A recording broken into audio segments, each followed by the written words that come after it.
L'activité économique est un élément essentiel dans le développement d'un territoire et la communauté de communes de la Velle a bien pris en compte toute cette dimension. Nous avons mis en place deux axes de développement. Le premier concerne le commerce de proximité. Nous avons embauché une chargée de commerce et cela s'est traduit cette année, entre autres, par la relance et le développement des unions commerciales de Mézeria, Vona et Pont-de-Velle. La communauté de communes aujourd'hui a signé une convention avec la région pour le dispositif Investir dans mon commerce en Velle. C'est traduit par une aide adressée à 4 entreprises sur le territoire. Le deuxième axe sur lequel on travaille également, c'est une convention signée avec France 1 Active qui nous permet d'accompagner les créateurs de projets. Acheter en Velle, je vous invite à le consulter. C'est une plateforme numérique dédiée à nos commerces de proximité. Nous avons un chantier d'envergure qui débute dans Velle Nord et ce sera une plateforme logistique qui demain permettra d'accueillir 100-120 emplois supplémentaires, enfin du moins c'est ce qui est annoncé, nous espérons même un peu plus. Dans le même esprit, nous aménageons et entretenons des zones artisanales. Le principal projet qui est en cours, c'est la zone artisanale des Voirets à Vona qui permettra d'accueillir le transfert de l'entreprise Plast Europe.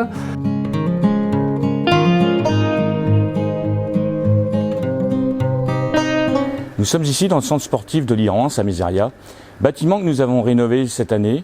Nous avons procédé à l'inauguration fin septembre dernier, après environ une année de travaux. Ces travaux sont conformes au PCAET, Plan Climat, Air et Énergie Territoriale, pour lequel nous avons souscrit auprès des partenaires de la région. Pour 2023, nous avons plusieurs projets de rénovation. Nous allons commencer par le centre sportif du Renon à Vona. Puis, dans un second temps, nous allons changer la surface du terrain synthétique au centre sportif des Malivers à l'Aise. Ces deux projets seront conduits dès la première moitié de l'année, à savoir mai pour le centre sportif du Renon et juin pour le centre sportif du Malivers.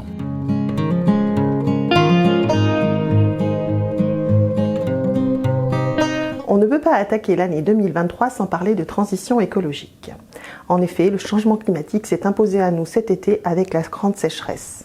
La communauté de communes prend sa part. Ce plan se décline avec plusieurs actions qui se déroulent maintenant depuis 2021. Pour les particuliers, le service Mavel Rénov+ a été mis en place, qui s'inscrit dans le réseau France Rénov. Ce service vous permet d'obtenir des informations fiables et indépendantes sur vos travaux et sur les aides associées.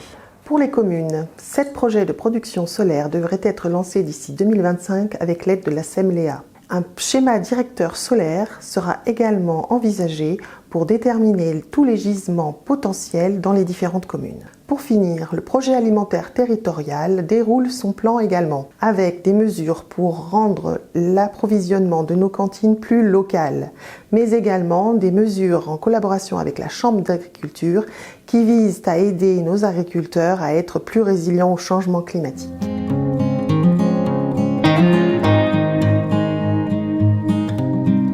Comment diminuer notre impact carbone dans nos transports? Comment trouver une alternative à la voiture thermique personnelle? Nos travaux que nous avons démarrés sur la voie bleue depuis juillet 2022 vont dans ce sens. La moitié des 11 km de la voie bleue sont terminés. Il reste encore 3 ponts à modifier. Une voie cyclable de chaque côté du pont-canal à la sortie de Mâcon. Une passerelle sera installé en aval du port de Bie et le pont de Bois d'Arcia sera complètement transformé. Mais ce n'est pas tout. Nous voulons aller encore plus loin et nous avons encore 2 projets en cours. La création d'une autre voie cyclable, la voie Velle, qui se raccordera à la voie bleue et qui, elle, traversera notre communauté de communes d'ouest en est. Un dernier projet également est en cours, le schéma de mobilité douce, qui permettra d'améliorer au quotidien le vélo sur nos communes.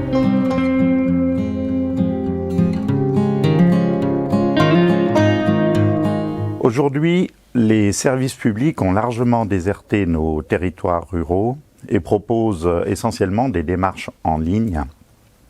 Or, des études montrent que près de 25% de la population est dans l'électronisme, c'est-à-dire en difficulté. C'est la raison qui nous a poussé à ouvrir une maison France Service. Son objectif, accompagner nos usagers en difficulté informatique à réaliser les démarches. Accompagner, c'est bien. Rendre autonome, c'est encore mieux. Et c'est la raison qui nous a poussé également à embaucher en septembre 2021 un conseiller numérique. Il propose des ateliers gratuits aux usagers afin d'augmenter leur niveau informatique et justement de les rendre autonomes dans toutes ces démarches. Notre territoire, dans cette situation, doit faire preuve de solidarité. Et la communauté de communes souhaite s'associer à cet effort collectif. C'est la raison qui nous a poussé à acheter ce local à la Samiane. Nous y hébergeons l'association Cantonaide qui apporte une aide alimentaire à plus de 100 familles sur notre territoire. Qui dit famille, dit besoin de garde pour les jeunes enfants. Et nous avions jusqu'à l'année dernière 4 structures de garde petite enfance sur notre territoire. Et depuis le 1er janvier 2022, grâce à l'aide de la commune de Vaudin qui a mis à disposition l'immobilier, nous avons ouvert une 5e structure, ce qui porte notre capacité d'accueil à 65 places et qui correspond à peu près aux besoins de notre territoire.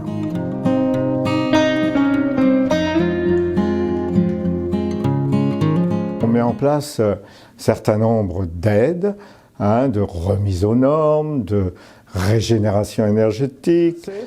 Et toutes ces aides, c'est les communes, la communauté de communes, et puis l'Agence nationale de l'habitat qui, avec le département aussi, devrait nous permettre de régénérer le cœur de ville. On va dire qu'on est sur des opérations de revitalisation du territoire. On est aussi sur un renforcer l'attractivité commerciale des centres-bourgs.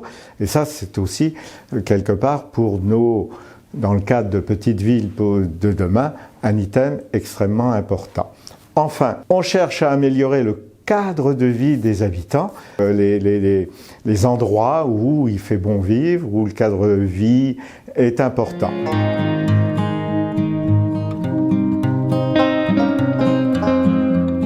La communauté de communes compte 18 communes. Et par là même, elle compte également 18 secrétariats de mairie qui rencontrent les mêmes difficultés.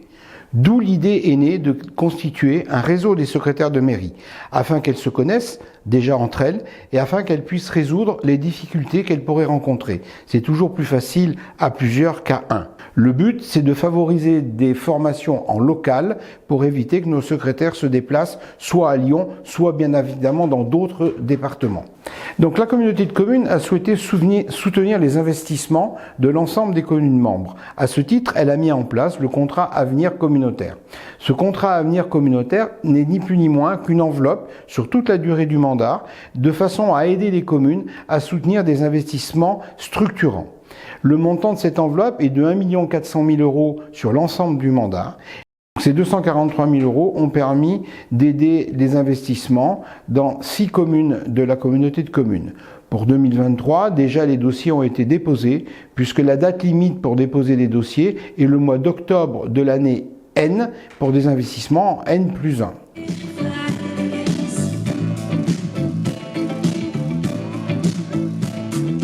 L'année 2022 a été riche en rendez-vous culturels sur l'ensemble du territoire. Nous avons eu notamment une édition exceptionnelle de festival avec Louane à la base de loisirs de Cormoranche. C'était la première fois que nous allions sur ce site et nous y retournerons.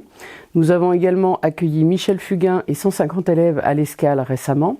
Pour cet hiver du 17 décembre au 19 mars, je vous invite à venir découvrir l'exposition Au fil de la Saône, pêcheurs, mariniers et lavandières. Vous pourrez découvrir l'histoire des métiers liés à cette rivière.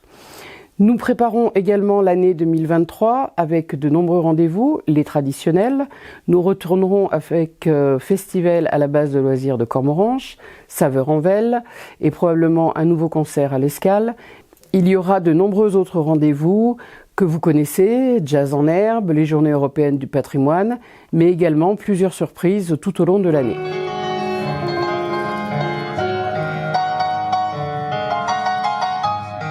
2022 reste une année où il a fait très chaud, même trop chaud par moment, mais au moins tout le monde avait envie de se jeter à l'eau et on peut dire que notre base de loisirs a été au rendez-vous sur ce plan. Les gros travaux de rénovation terminés en 2021 ont permis d'accueillir un nombre important de visiteurs, des touristes, dans de très bonnes conditions. Nous avons explosé les compteurs de fréquentation. Son tout nouveau restaurant, le site propose maintenant des repas selon différentes formules qui permettent aux familles de venir passer un bon moment. Notre site doit pouvoir proposer aux randonneurs un hébergement de qualité avec notre camping 4 étoiles. Mais également d'attirer les habitants de notre territoire qui méconnaissent parfois cette base de loisirs aux multiples facettes. 2023 doit nous permettre de confirmer ce dynamisme. C'est un souhait fort de toute l'équipe de tourisme de la communauté de communes qui est prête à relever ce défi.